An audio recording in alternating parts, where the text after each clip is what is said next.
ખેડા જિલ્લા પોલીસમાં ફરજ બજાવતા પોલીસકર્મી સામે દુષ્કર્મની ફરિયાદ સામે આવી હતી। નડિયાદ મિશન રોડ પર રહેતી મહિલા દ્વારા પશ્ચિમ પોલીસ સ્ટેશનમાં ફરિયાદ દાખલ કરાઈ છે। પોલીસ કર્મચારી યશપાલસિંહ કિશોરસિંહ ઝાલા વિરુદ્ધ દુષ્કર્મની ફરિયાદ નોંધાઈ છે। મળતા અહેવાલ મુજબ બંને સોશિયલ મીડિયા દ્વારા એકબીજાના સંપર્કમાં આવ્યા હતા। ગત એપ્રિલ માસથી સંપર્કમાં આવતા અવારનવાર બંને વચ્ચે મુલાકાત થતી હતી। પોલીસકર્મી યશપાલસિંહ ઝાલા દ્વારા મહિલાને લગ્નની લાલચ આપવામાં આવી હતી અને લગ્નની લાલચ આપી અને મહિલા સાથે શરીર સંબંધ બાંધ્યો હતો। મહિલા ડાયવોર્સી છે અને આરોપી પોલીસકર્મી પરણિત છે।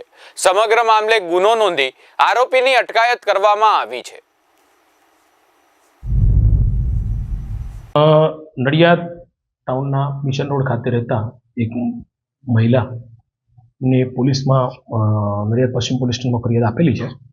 ફરિયાદ અનુસંધાને તે બહેનને ગત એપ્રિલ માસમાં નડિયાદના જ ખેડા જિલ્લામાં ફરજ બજાવતા એક પોલીસ કર્મચારી યશપાલસિંહ કિશોરસિંહ ઝાલા નામ સાથે ફેસબુક ઉપર જે ફ્રેન્ડ રિક્વેસ્ટ આવેલી એ રિક્વેસ્ટ એક્સેપ્ટ કરેલી અને ત્યારબાદ આ જે મહિલા છે તે અને આ પોલીસ કર્મચારી બે અવારનવાર કન્સર્નથી મળતા હતા અને ત્યારબાદ તેઓના જે રિલેશન છે એ રિલેશન એ ફિઝિકલ રિલેશન સુધી પહોંચેલા।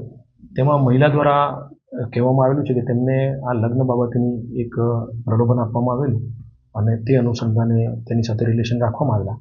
પોલીસે આ બાબતે નડિયાદ પશ્ચિમ પોલીસ સ્ટેશનમાં ગુનો રજીસ્ટર કરેલ છે।